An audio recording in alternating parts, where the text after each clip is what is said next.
Sai Srinivas YouTube channel ద్వారా మంథనిలో జరిగేటువంటి ఆధ్యాత్మిక కార్యక్రమాలు, భజనలు, భాగవత సప్తాహాలు, భారతం ఎక్కడ చూసినా మన మంథని గ్రామం లోపల మంత్రకూటం లోపల ఈ గౌతమేశ్వరుని యొక్క దయతోటి ఇక్కడ శ్రీలేశ్వర సిద్ధేశ్వర స్వామి వారి యొక్క ఆశీర్వాదాలతోటి మరి మహాలక్ష్మి అమ్మవారి దయతోటి ఇక్కడ కలియుగంగా విరాజిల్లుతున్నటువంటి కాశీ విశ్వేశ్వరుని యొక్క అనుగ్రహం చేత ఇక్కడ అన్నపూర్ణగా విరాజిల్లుతున్నటువంటి మన మంథని, ఈ మంథని లోపల ఎక్కడ చూసినా ఆధ్యాత్మిక చింతన కనబరచడం జరుగుతున్నది.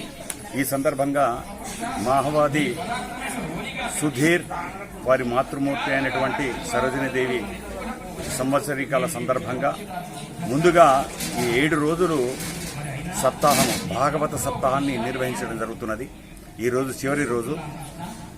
మార్పాక సత్యనారాయణ మంచిర్యాల వాస్తవ్యులు మరి అక్కడి నుంచి వచ్చి ఇక్కడ 7 రోజులు సప్తాహాన్ని దేదీప్యమానంగా కొలిచిన వారికి కొంగు బంగారం ఆ శ్రీకృష్ణ పరమాత్ముని యొక్క అనుగ్రహాన్ని ఏ విధంగా రుచి చూపిస్తున్నాడో అద్భుతంగా ఆలాపన చేయడం జరుగుతున్నది. ఈరోజు చివరి రోజు అన్న సంతర్పణ కార్యక్రమం నిర్వహిస్తున్నారు. దాదాపుగా సహస్ర ప్రబోధనం అంటారు ఇక్కడ మంథనిలో. మరి రంగికిట్టు గారు ఇక్కడ అందరికీ రుచికరమైనటువంటి వచ్చినటువంటి భక్తులకు రుచికరమైనటువంటి భోజనాన్ని ఏర్పాటు చేశారు, వండడం జరిగింది. అదేవిధంగా ఇక్కడ సతీష్, సుధీరు, మరి విజయ్ కుమార్ భక్తి శ్రద్ధలతోటి ఈ యొక్క కార్యక్రమాన్ని నిర్వహిస్తున్నారు. మరి ఈ రోజు కార్యక్రమంలో భాగంగా చివరికి ఏమేమి చెప్తున్నారో ఆ విషయాన్ని మీకు చూపిస్తాం.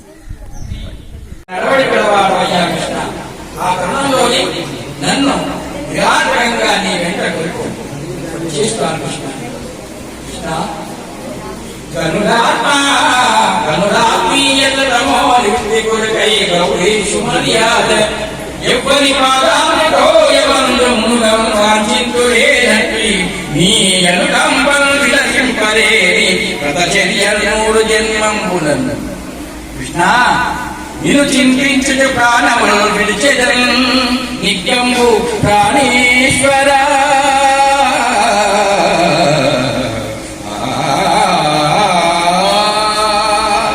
నాథ, మహాత్ములు అజ్ఞానాహిత్యం కోసం చెప్పి పరమేశ్వరుని లాగా ఏ పరమ పురుషుని యొక్క పాదపద్మాల్లో ప్రవహించినటువంటి గంగాజలంతో వదలాడేటువంటి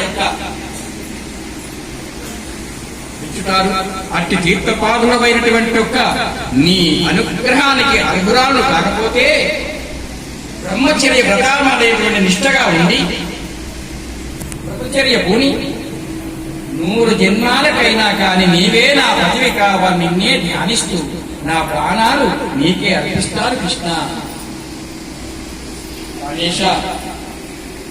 ప్రాణేశ నీ మంజు భాషలు వినలేని కన్నరంధ్రములు కలిపియేలా పురుషరత్మలో నీవు భోగింపగలేని కనుల మంత్ర సౌందర్యమేన భువన మోహన నిన్ను కొడగా లేని చక్షురింద్రియములు సత్వమేన అయితే నీ యథాంత భావన లేని దీపకు పరసత్తి రసం ఏలా. ఓ ప్రాణవల్లభ, ఈ మధురమైనటువంటి వాక్కు విననేటువంటి యొక్క చెవులు ఎందుకయ్యా? ప్రయోజనం లేనటువంటివి కదా, శూన్యమయ్యా.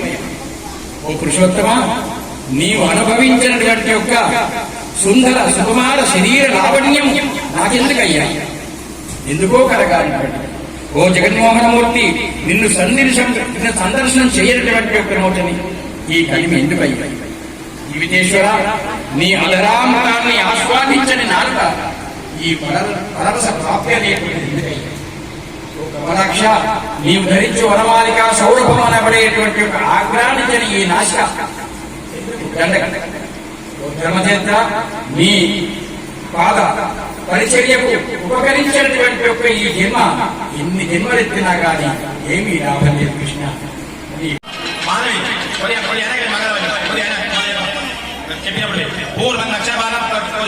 లక్ష్మీనారాయణ స్వరూప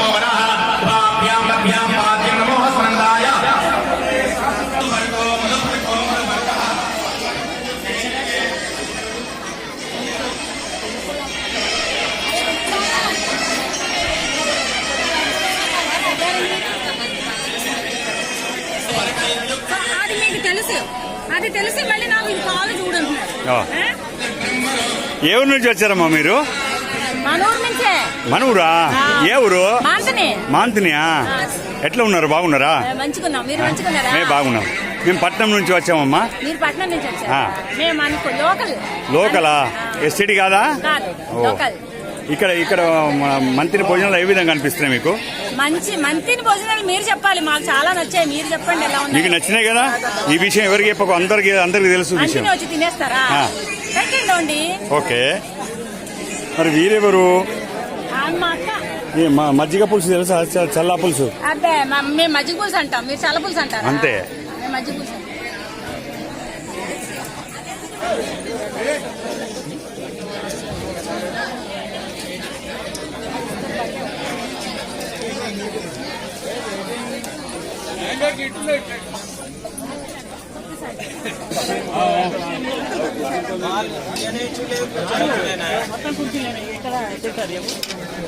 వాళ్ళు దీమాట చేస్తలేరు. అదే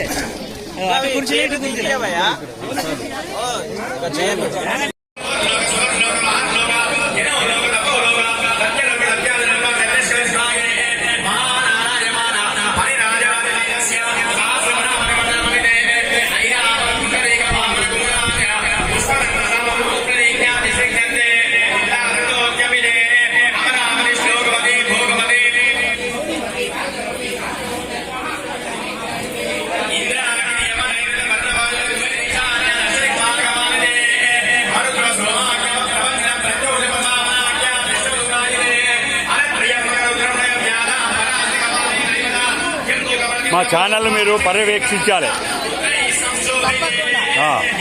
ఈ విషయం అందరికి చెప్పాలి.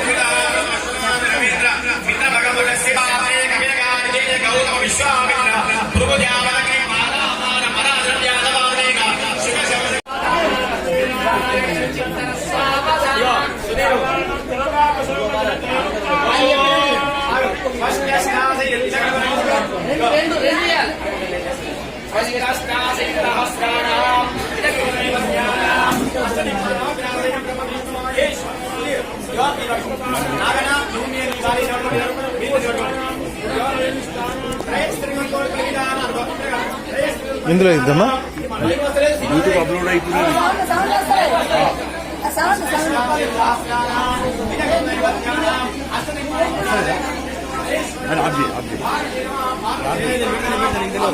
పెట్టి దూరం విడిపించి అటు భోజనాలు జరుగుతుంటాయి, ఇటు కళ్యాణం జరుగుతుంది. ఎందుకంటే ఇప్పటికే కాలాతీతమైంది కనుక వచ్చిన వాళ్ళందరికీ సేవ కాకుండా నీరు పెట్టి తర్వాత భోజనాలు జరుగుతుంటాయి, కళ్యాణం జరుగుతుంది.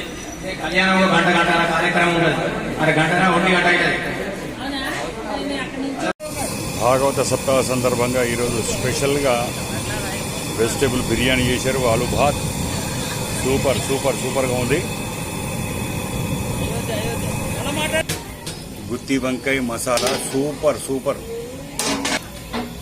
పాలకూర అద్భుతంగా సూపర్ ఉన్నది. చప్పడి పప్పు, చల్లా పులుసు అద్భుతంగా ఉన్నది. టమాటా సూపర్.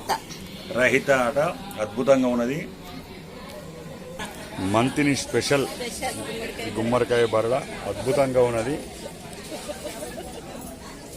నా భవిష్యత్తు రంగి కిట్టు అద్భుతంగా వైట్ రైస్ చేస్తున్నాడు.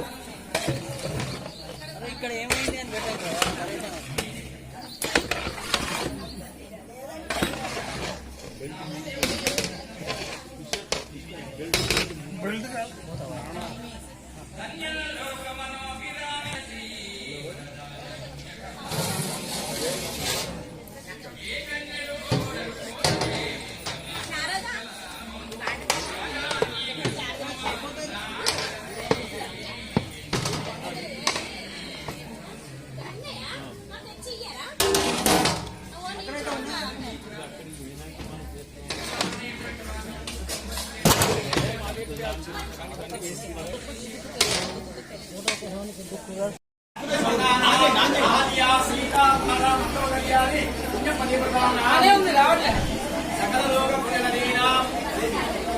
బటన్ వస్తాలే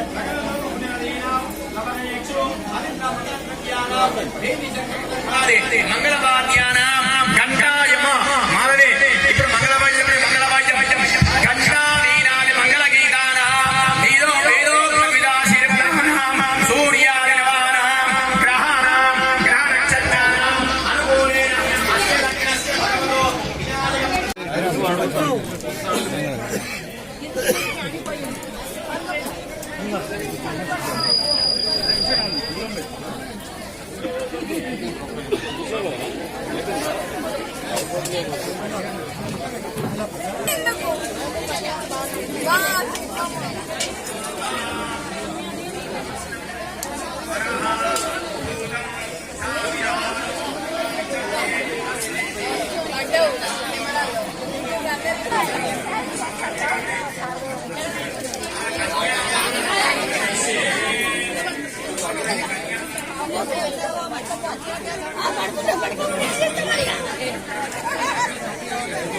జనసముద్రం